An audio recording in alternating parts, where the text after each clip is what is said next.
News Talk, The World Today. Hey, this is James O'Neill. Iran's leadership has stated it intends to impose new rules governing the Strait of Hormuz amid an ongoing dispute with the United States, despite a ceasefire remaining in place.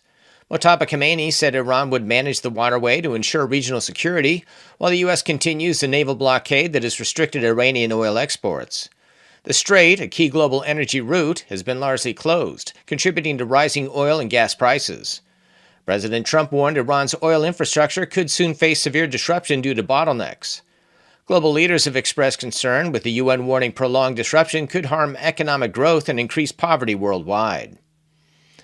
The United Kingdom and several northern European nations are planning to establish a new multinational naval force outside NATO to counter what they describe as growing Russian threats.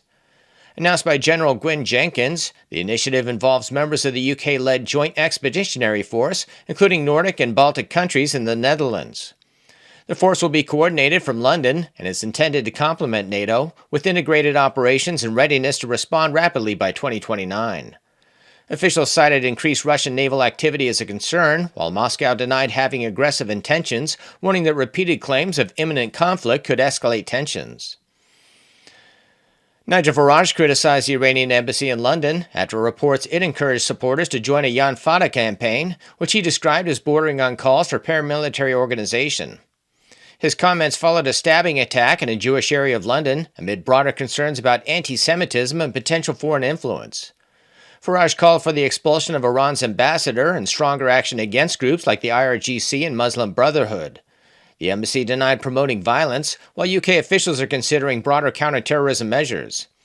Experts and lawmakers warn of rising security risks linked to extremist messaging and foreign-backed activity.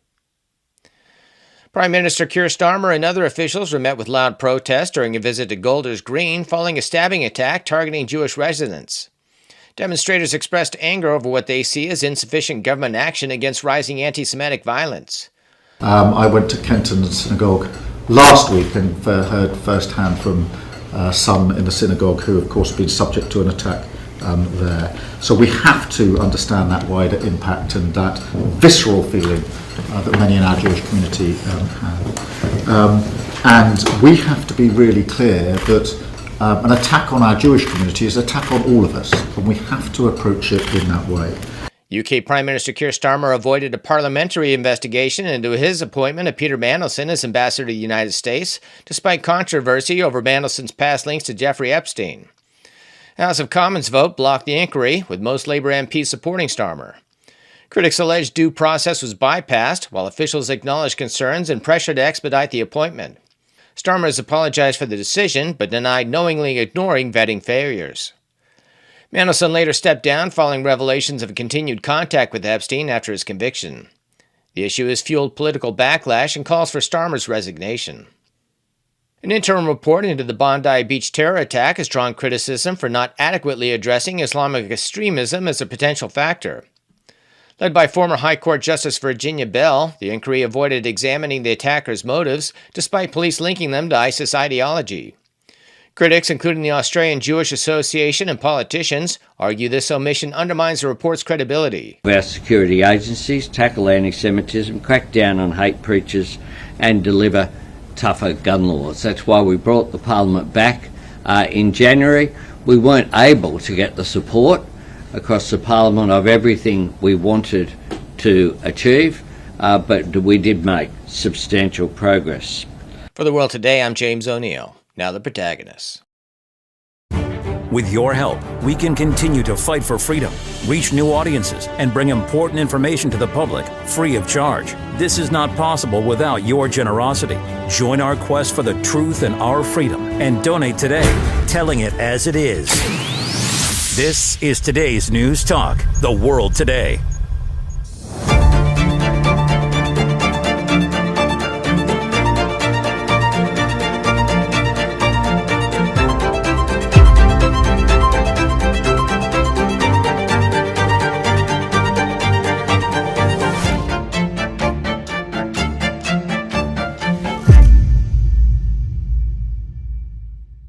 Protagonists on the World Today. Nice to have your company. It's a Friday. In the US, it's a Thursday. And in the UK, it's the morning. So they've got a big day coming up. And the EU, the same thing. probably mid-morning at the moment. In 2025, the Trump administration imposed sanctions on the ICC Chief Prosecutor and judges, the UN Special Rapporteur Francesca Albanese, as well as 3 leading Palestinian human rights organisations, PCHR, Al-Haq and Mezan. That's and we see that Donald Trump is certainly ramping this up. A new report, Criminalising Accountability, the US Lawfare against the international justice system, was published very recently by the Coalition for the ICC. Now, this report shows how measures are being used in ways that undermine international justice efforts at the International Criminal Court, and also by civil society actors. The report calls on states and international institutions to urgently act on their responsibility to resist such attacks and protect those affected.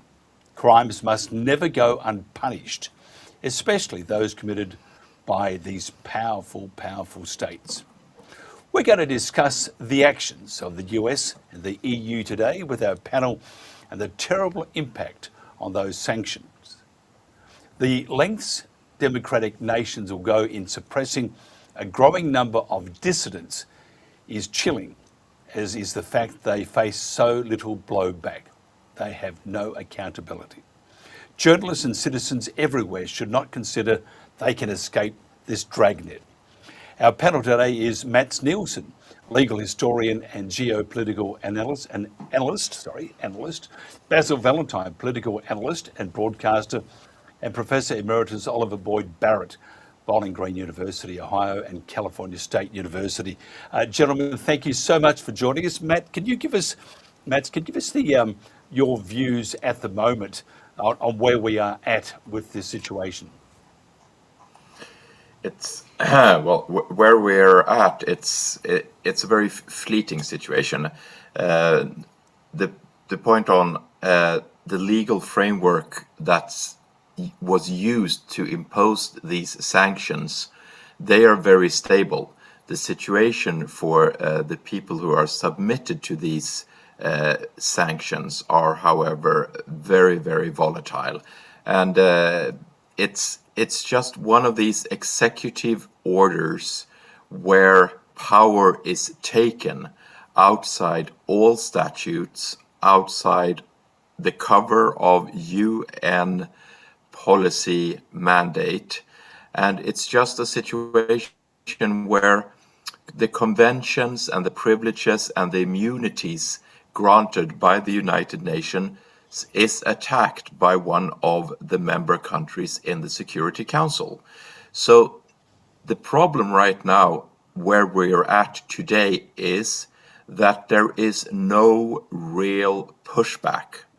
What I am lacking, I know the legal situation, I know what has been done, I've seen what the consequences are, but right now, today, I am lacking other member states in the Security Council stepping up and saying, United States, what you have done is wrong. However, our country will grant these people who have been put under sanctions due to the executive orders, we will grant them a bank card. We will grant them economic security. We will grant them a job, or whatever it may be. We will grant them their donations. This, however, has not been seen. So that's where I would like it to go today. From a very static, locked situation where America actually has proven it can hurt someone, it should go to a situation where the other countries of the Security Council should tell America to back off, because we will step in and help these people who have been put under these restrictions. Basil, tell me, are these sanctions illegal? I know they're immoral, but are they illegal? Well, Matt says they're legal. He's a lawyer. No, I said they were illegal. Ah, okay. Apologies, I misheard.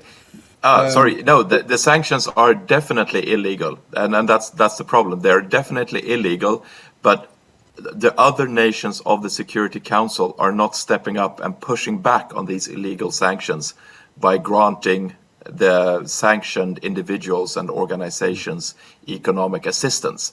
This is what I'm lacking. So sorry if anyone misunderstood me. The executive order made by the president is definitely illegal in an international law situation. So, Basil, then, because we now know they're illegal, they're immoral, what can we do about it?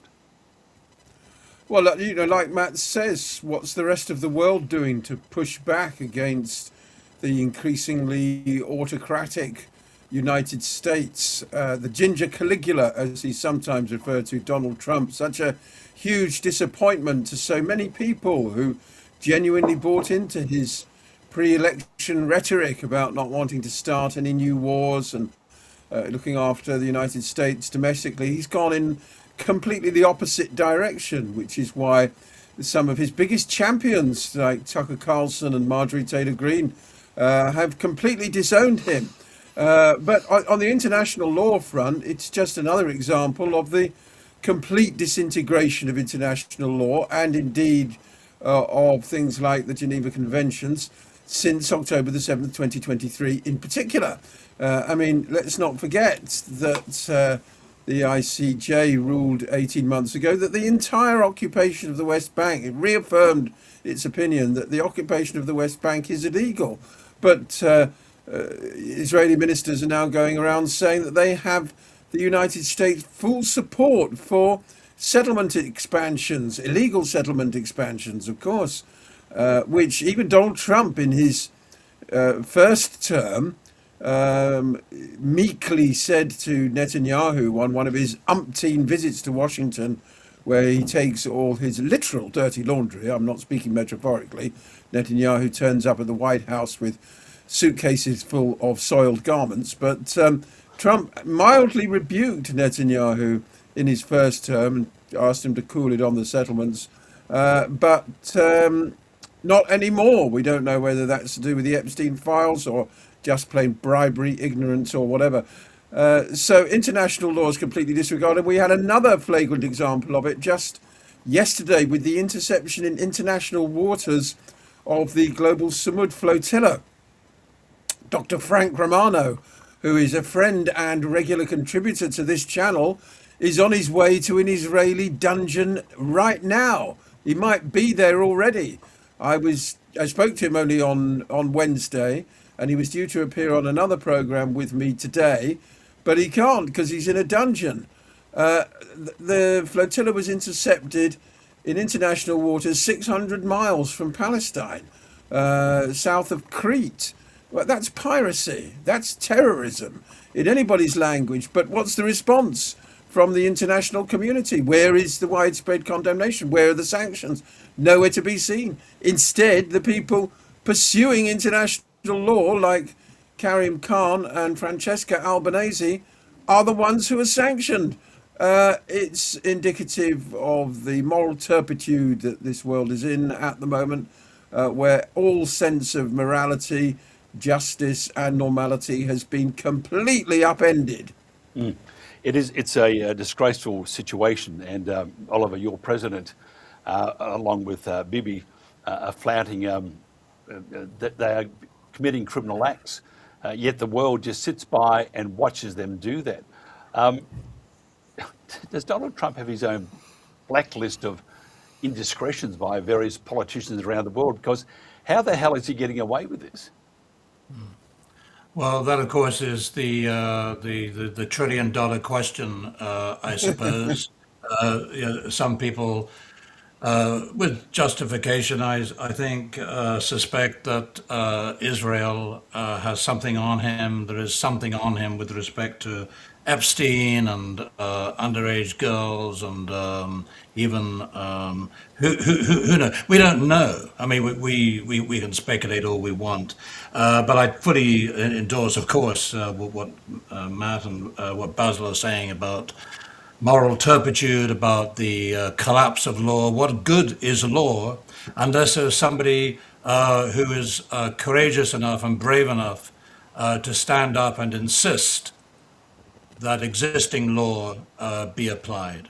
But here we are, the countries that we used to think of as the civilizational standard bearers of law and international law, they are the ones now who engage in unprovoked attacks on sovereign countries and invasions and the killings of hundreds of innocent, well, we don't know that they're innocent. I think probably they are innocent fishermen in small boats.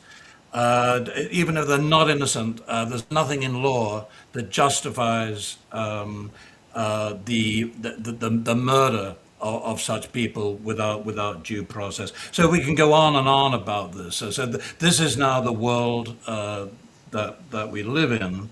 And with respect to the particular case of Francesca Albanese, this is yet one more instance of attempts to criminalize free speech, to criminalize protest, but very selectively criminalizing protest against some of the worst injustices that we have seen in many decades. And I think, if you'll forgive me, and it won't take very long, but I did, before the program started, I just checked out. I wanted to remind myself of some of the work that Francesca Albanese has done over the past.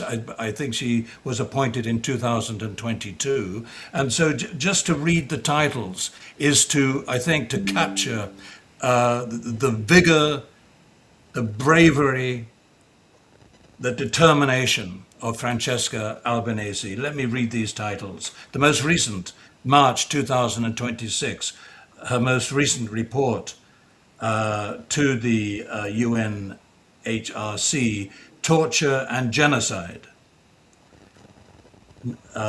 In 2025, Gaza Genocide, a collective crime.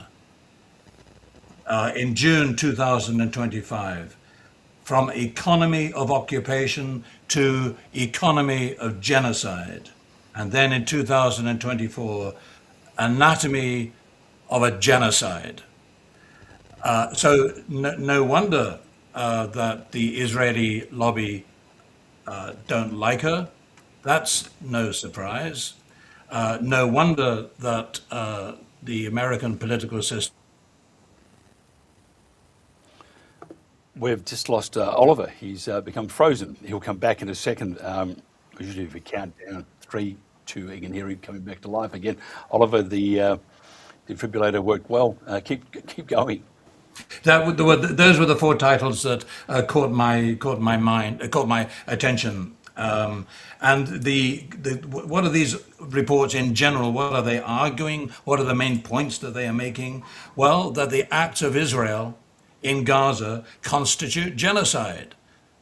It's very important to have an authoritative, respected voice who has many times visited Palestine, visited Gaza, whose works capture the voices of Palestinians and their everyday lives, to make the point. This is genocide, what we have witnessed. And she calls for accountability, and she accuses many of the world's largest and most powerful corporations of complicity in this genocide because they have profited from it. And she calls on countries that retain some sense of morality. She calls on those countries, we've just seen this happen with Spain, haven't we, to cut diplomatic and similar ties to Israel.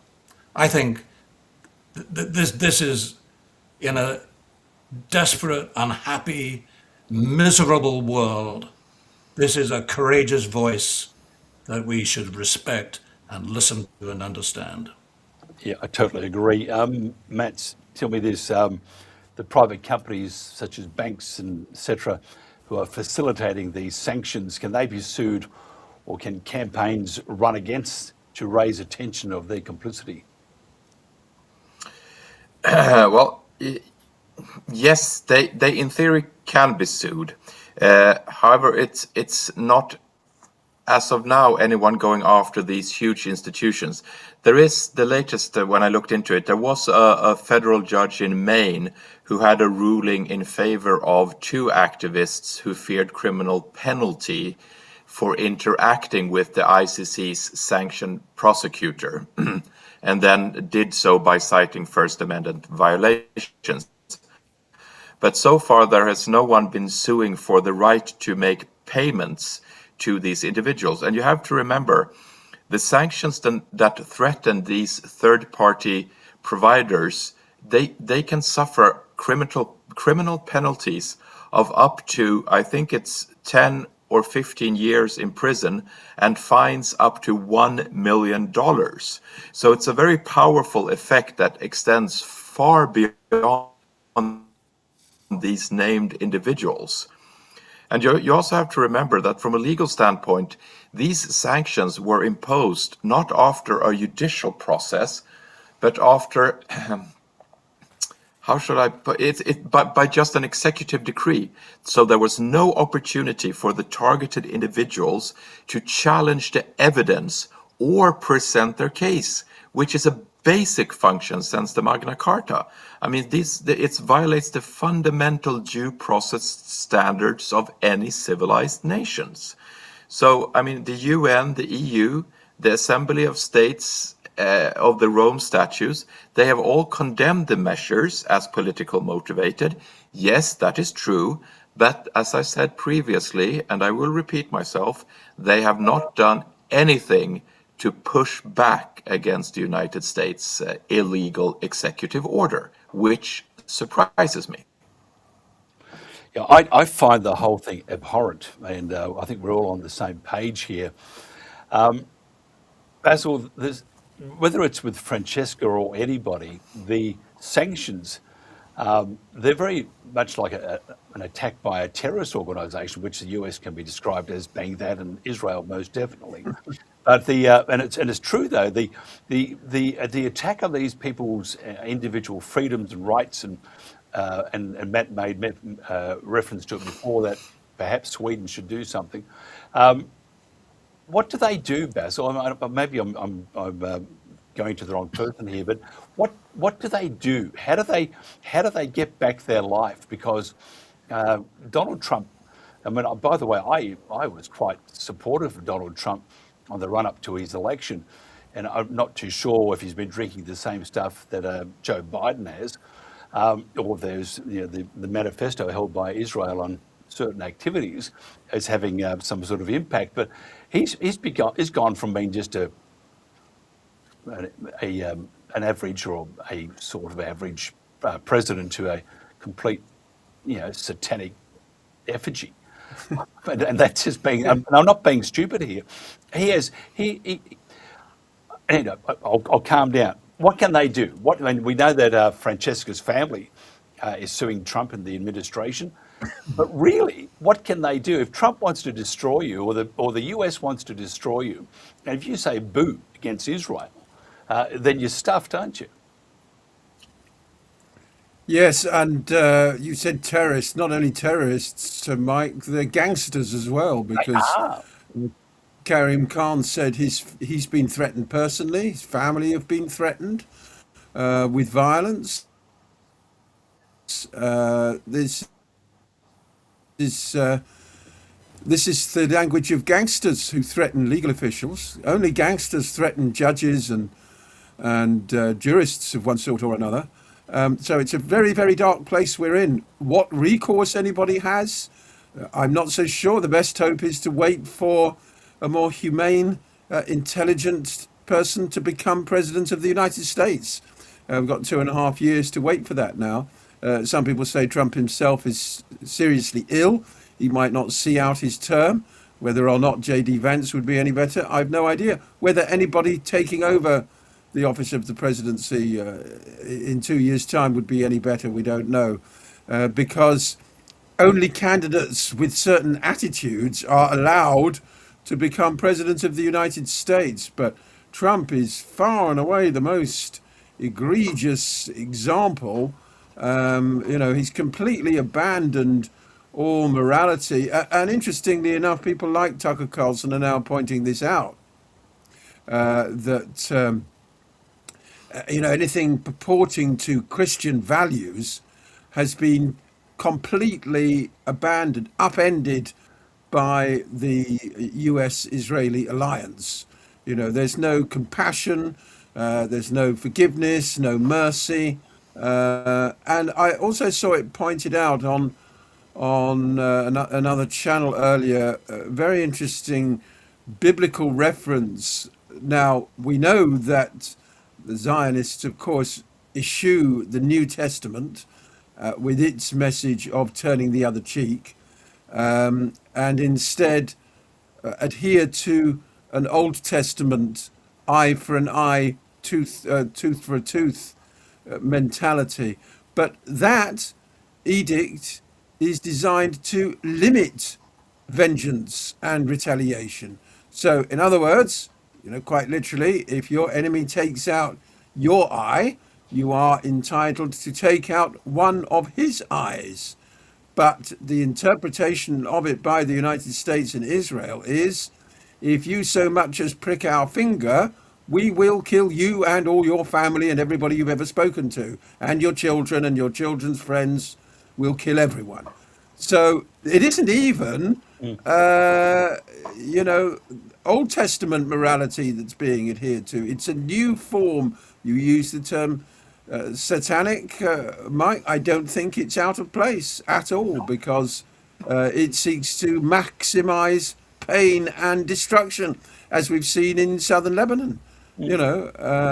Christian villages being detonated, completely erased. There's no conceivable military, let alone legal or moral justification. And yet, as Matt's pointed out, it's just crickets from the international community, because Israel has worked out after the Gaza genocide that it can do what it likes to whoever it likes, anywhere in the world, at any time, and there'll be no comeback at all. And if there is, well, we intimidate the Dutch judges, we threaten the Dutch judges, we sanction the judges and jurists. So, it's a very dark place, as Oliver said.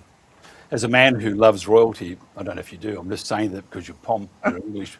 But I'm just thinking, though, this is, and I've always said that Donald Trump on the international stage is just out of his league. And I was watching the introduction of King Charles and I think it's Queen Camilla. I still have trouble with that, by the way. But and Queen Camilla, they were shaking the hands of the cabinet in Washington, and as they're walking along, and she's putting out her hand, and Charles is there, Trump just barges in, almost pushes her over, and shakes her hands, and then says, "Come on, let's go." And I thought, from an English point of view, that's a lot of ignorance and a lot of disrespect for what is a royal visit. Yeah, yes, I mean, usually these things are very carefully choreographed and coordinated. Like a football match. That's right. But Donald Trump is essentially, if I may say so, a rather common and coarse individual. In fact, extremely vulgar. We have a vulgarian president of the United States. That's becoming increasingly obvious. And we shouldn't really be surprised by this sort of behavior from him at all. Oliver, you're... Well, I was going to say, I beg your pardon, just following up on the reference to Satan, cinematic representations of Satan actually, I always think, do quite a good job with him. He's frequently represented as someone who's actually very eloquent and very knowledgeable. Satan knows a lot, and his psychology is really acute and sharp and smart. So I think if you'll forgive me, Mike, I think to accuse Donald Trump of being satanic is really showing insufficient respect for Satan. Sorry about that. I have to say. And this recent meeting with King Charles III, actually, I think there's an important point we should make here. Much as we dislike Trump, the fact is he's allowed to continue.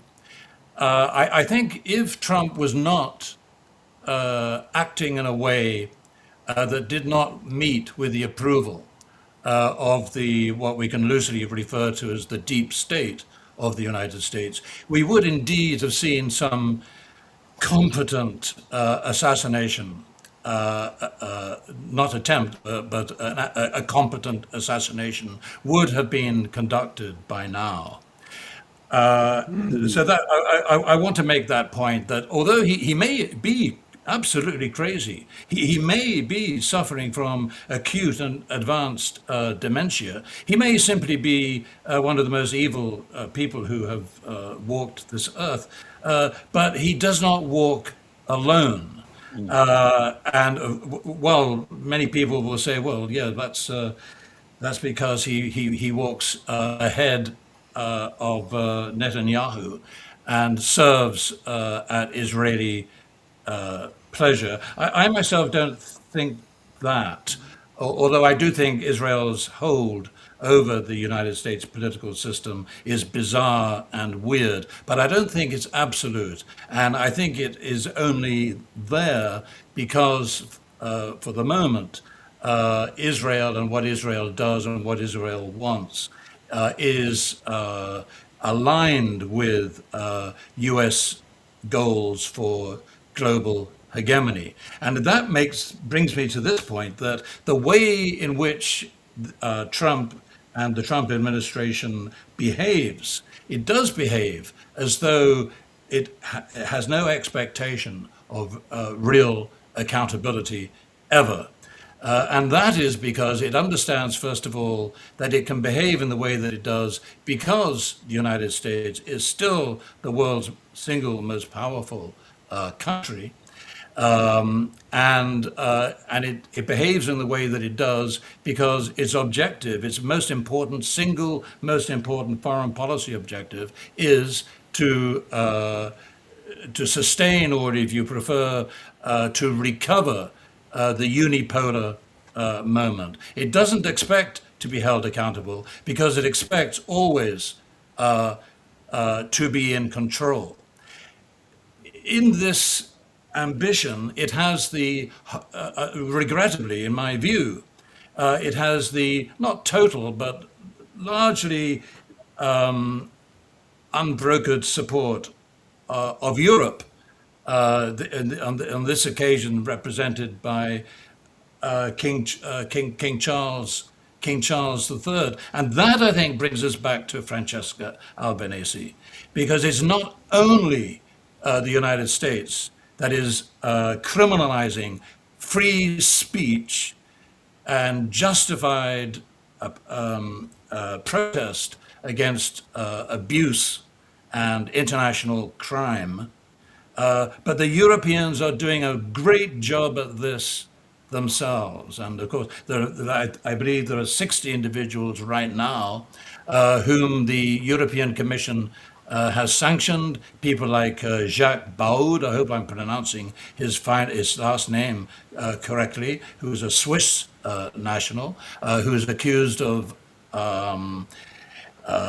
making conspiracy. By the way, he's a very fine commentator, very, very fine and smart analyst, but he's being accused of conspiracy theories with respect to Europeans' engagement with Ukraine in the war with Russia.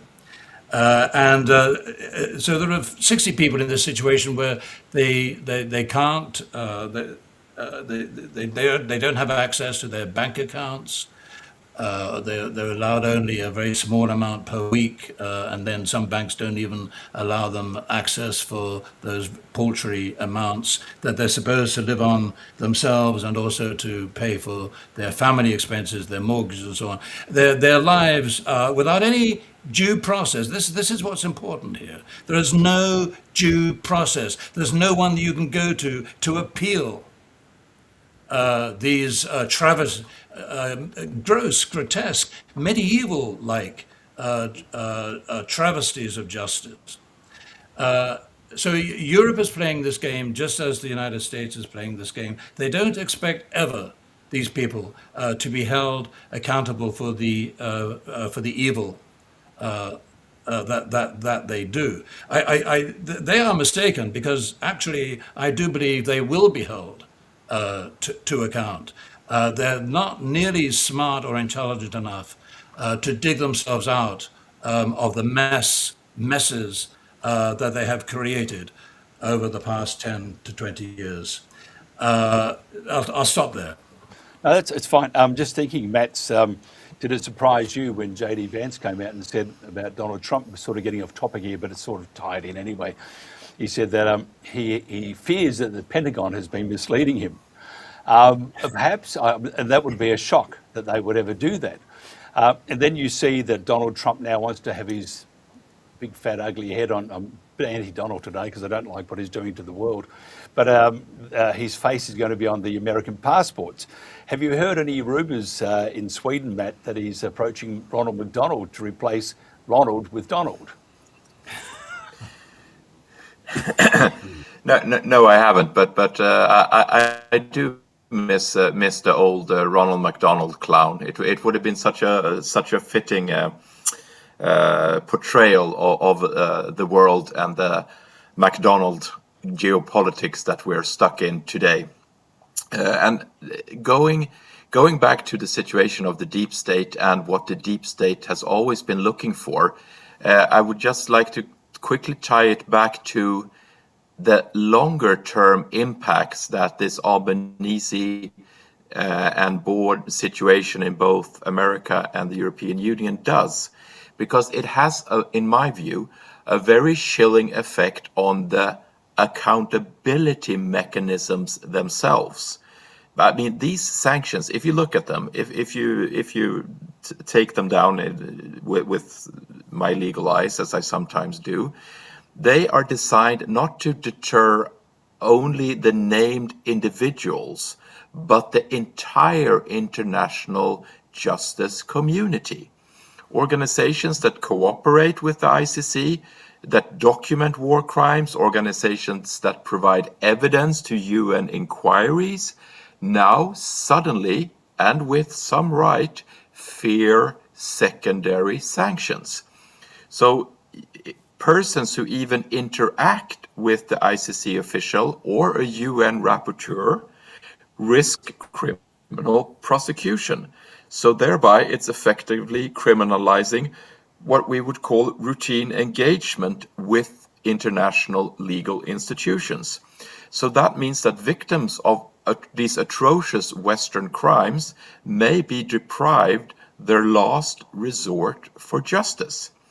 And these sanctioned judges and prosecutors, as I said, they've reported being totally frozen. Their essential IT systems have been taken away from them. And the total effect, the cumulative effect of this is actually been described as bringing the international legal system, the day-to-day grinding, to a standstill. So by attacking this one permanent international criminal court and the rapporteurs who bring the evidence, the UN signals that powerful states can act with total impunity, and it totally obliterates the post-World War II architecture of international law. And it sets a precedent to other states that they can do the same. Now, this is what I mean, the damage to the ICC's long-term legitimacy. This is where it saddens me so much that, of course, I can't expect France and Great Britain to do anything. But the other two members of the Security Council, China and Russia, I would so have liked to see a greater pushback in defense of the international legal order as we once knew it. And I can't for the life of me understand why these countries are so quiet on the situation of the ICC and of Francesca, for that matter. Basil, can you, is it just me, or has this been a slow creep, the distortion of humanity, especially if you look at the last few months with Trump, or has it been a tsunami of effect? I can't really work out. We've always talked about that we're going to head down this way, but it seems like we've fallen over the edge of a cliff and dropped pretty quickly. Is it just me, or do you agree with me, or do you think maybe I'm just imagining that it's been slow, and then rapid? Yeah, like the old dance, slow, quick, slow, you know. But yes, certainly there's been an accelerated decline in international diplomacy in the last few years.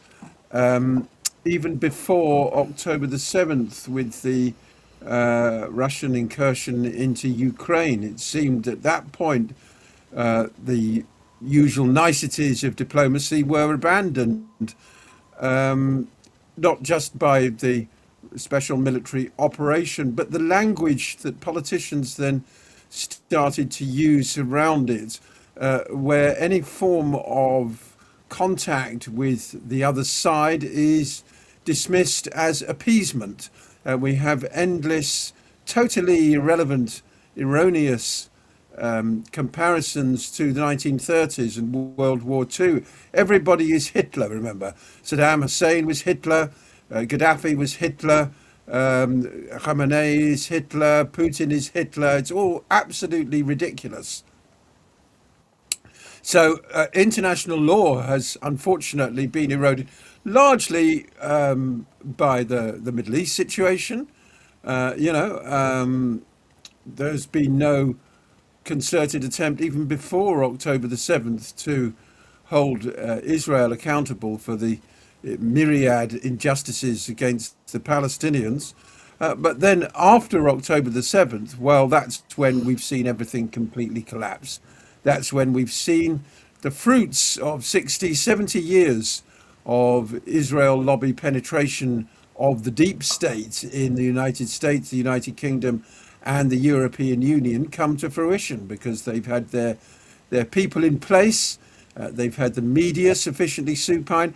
There are two books coming out just this week, actually, one by Asal Rad, the other one, I think it's Jonathan Wilkinson, something like that, about how the media created the environment for genocide to take place. Not this channel, I'm pleased to say, but other channels and media did so. So it's not just the disintegration of the international legal framework, but also whether compromised, whether, as I put it, bribed, blackmailed, or bullied politicians across Europe and the United States also failed to stand up for international law, and the so-called fourth estate, the media, has failed to stand up for international law. So that's a sort of unholy triangle, really, that's led to the abysmal situation that we're in now. Yep. Oliver, the EU accused Jacques Bourd as acting as a mouthpiece for pro-Russian propaganda and spreading conspiracy theories, which they're not conspiracy theories, they're pretty well bang on, including that Ukraine orchestrated its own invasion. We had a gentleman that used to work here with us. He was invited to run the information operation against, I won't say his name because he's trying to stay alive, but he disagreed enormously with the information operation and wanted no part of it, and almost lost his life. Now, the sanctions, though, because this is what the EU is saying, that Jacques Bourd, bad boy, he's information manipulation, blah, blah, blah, that sort of stuff. it's a pretty handy way, isn't it, Oliver, to shut people down, because you shut a few people down. Basil can reflect to one of our dear friends who we refer to as 007. If you shut down a few of these, the fear of God becomes, or the fear of the US or the EU or whatever country doesn't want you to say anything, it becomes very, very tangible, doesn't it? Yeah. Yes, and Mike, I liked how you began the conversation with Basil just now. The slow, rapid path of development of this. And I think of particular importance was 2003, the invasion of Iraq, which is the last time I had the sense that the authorities were trying to be quite serious and quite professional about the propaganda and the pre-war shenanigans that are generally played to convince everybody that the war is necessary and so on. But they failed, and they failed miserably, even before the invasion. There were knowledgeable expert voices that were expressing great skepticism about WMD and so forth. And of course, once the invasion had started, even during the invasion, we had a number of instances which simply exposed the poverty of the propaganda. Propaganda just wasn't working anymore. And once a large number of people have seen that on this scale, that it is propaganda, that we are being lied to about everything and all of the time, then you can't really unsee that. And I think what this slow, rapid trajectory that you're referring to, I think mirrors this acceptance by authority that the propaganda games aren't that important anymore, because no one really believes it anyway. The only way that we can do what we need to do is through coercive measures.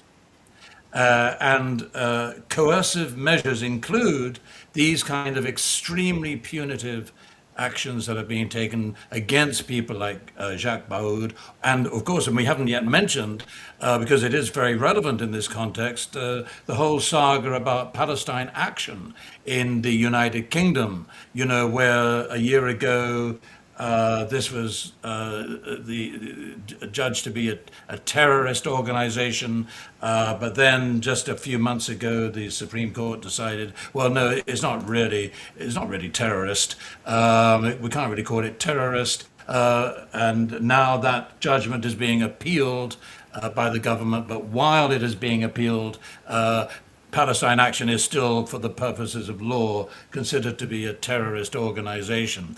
What are they doing? All they're basically doing is saying, stop the genocide, for God's sake. This is the most dreadful crime that the world has had to witness, really since World War II, I guess. And stop it. We have to stop it. We have to do everything in our power to stop this crime. But now, to go out onto the street and to voice that sentiment, it's criminal. You are now the criminal, not the people who are committing genocide. Matt, can you just tell me, because we have now a new president, which Taylor Hudak, I was watching one of her videos the other day. She does not like him. And she look at it, it's like, whoa, Taylor, have another coffee. But she speaks very, very badly of the new president.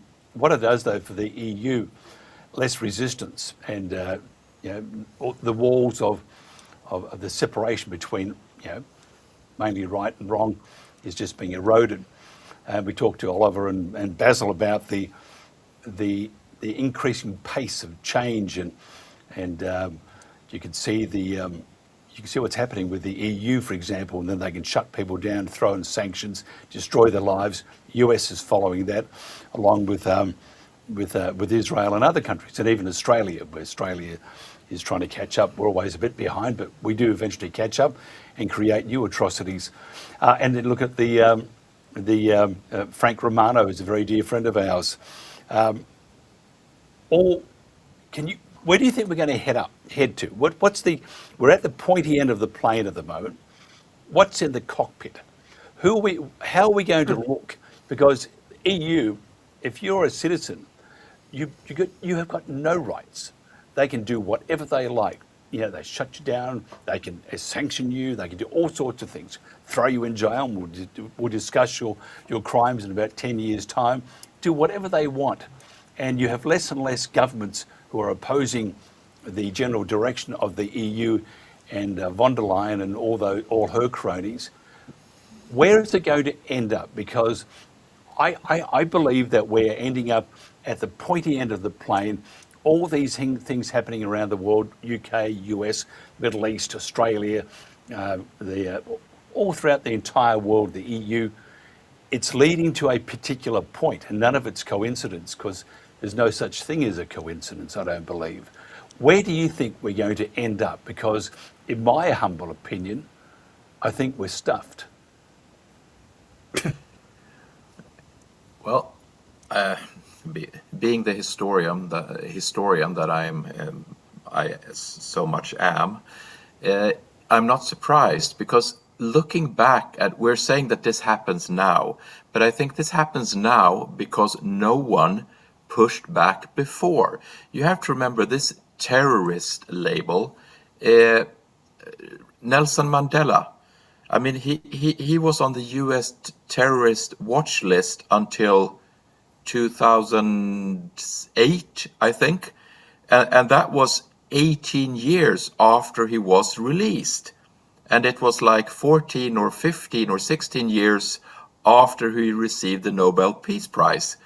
So, I mean, this case illustrates how a terrorist label can be used to legitimize and isolate basically any political movement, as long as even if it has received mainstream international recognition, because none of the other nations that were so-called supporters of international law dared to push back against the United States. And we had the same situation with the Brazilian Supreme Court justice in 2025. The US sanctioned a sitting Supreme Court justice in Brazil. I forgot his name now, but then they cited the Global Magnitsky Act, which is another one of these very flimsy legal constructs in order to quiet down dissent. And you had other examples, and the EU terrorist listings, and you had a blacklisting of certain individuals. And one of my favorite is the use of the specially designated global terrorist blacklist of foreign politicians. United States have repeatedly used this and accused supporters of Hezbollah, Lebanese political ministers, and a leader of the Free Patriotic Movement as well. So, I mean, these individuals were just dissidents in relation to American policy, but America was still allowed to designate them terrorists and quiet them. So what I mean is that these dissidents and intellectuals and artists and politicians that have been quieted and no one has said anything to protest this, means that we're here today because of everyone allowing this universal American judicial sanctions to be allowed. I'm not surprised, and I think it's too late to turn the plane around now.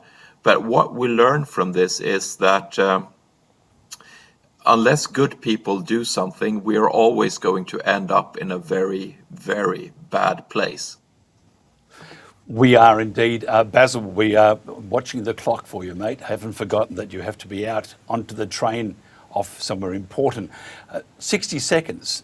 Where do you think we're heading? You heard my theory. Where do you think we're heading? Do you think we're all converging at the pointy end and something horrible is waiting around the corner? I do. What do you think? No, I'm an optimist, Mike, as I think you know. I like to believe that there is actually a global awakening underway to the obviously the horrors going on in the world at the moment, but also a power structure that doesn't serve people. We're very much aware of this here in the United Kingdom. It looks like the Labour Party in next week's local elections will poll around 12 to 15%, which for a party of government is likely to be the lowest ever. The Conservative Party has all but disintegrated. The Greens are surging, and so is Nigel Farage's Reform Party. For various reasons, people are aware of the fact that the structures and the political class that's supposed to look after them are no good, that they don't work. There's increasing awareness of that in the United States as well, although the distorting effect of money on American democracy means that any change there is even slower. And since Citizens United, the billionaire class run Congress, and they pick the president, and it's going to take something monumental to change that. But in the rest of the world, people are banding together, shall we say, and have worked out the fact that there's something wrong with the picture. You know, you used to have to be a hardcore conspiracy nut to say, look, you know, everything might look as if it's all right, but in fact, it's all, we're going to hell in a handcart. Well, now most people can see that we're going to hell in a handcart, and they want someone to do something about it. So I believe in the human spirit, and I like to think that we will turn this around, but not without major upheaval, not without a reassertion primarily of some fundamental principles of universal human rights to start with, because that's been abandoned. So we need to get back to very basic things that we can all agree on, and then go from there. Oliver, you have 2 minutes. Do you agree with me that it's not the light at the end of the tunnel? It's this bloody monstrosity of a big train coming towards us very quickly. I do think we are living in very, very dangerous times. If we're going to look for points of optimism, and why shouldn't we? One of those points lies in this odious mixture of stupidity, hubris, and selfishness and greed of our elites, and the very, very poor decisions that this odious mixture brings about, of which, of course, one of them is this latest unprovoked attack by the United States and Israel on Iran and the current energy crisis. We can't be sure, of course. I'm not going to pretend that I know how this is going to work itself out, but I do think that very serious errors of judgment have been manifest, and both in the United States and also, although Europe has in recent weeks decided to stand at a distance from the United States on Iran. Let us not forget that Europe is at least as culpable as the United States and Israel, for that matter, for the generation of the Iran is a nuclear threat myth that Netanyahu invented a couple of decades ago. But we are still, I think, it's a rocky road for sure, but we are still on the road towards a multipolar order. We do have in Russia and China, I believe, some incredibly good leaders who have some very, very wise things to say about the global order. However, and Matt's raised this issue. Why don't we see Russia and China help to push back against these actions that are being taken against people like Francesca Albanese? Why don't we hear more from them? Well, of course, the problem is, although I don't want to fall into the trap of just discarding these extraordinarily long-lived, important and rich civilizations. I don't want to smear them with cheap labels such as authoritarian or autocratic. But nonetheless, of course, they have their own skeletons to deal with. And we can't look to them to solve our domestic problems of free speech. That's what we have to do. We do. We have to wrap it up there. Sorry, Oliver. Just quickly, Oliver, if somebody wants to find out more about you, how do they do that? I have a Substack column. It's called Empire and Communication. You'll find me there. Fantastic. Mats Nielsen, if somebody wants to find out more about you, how do they do that?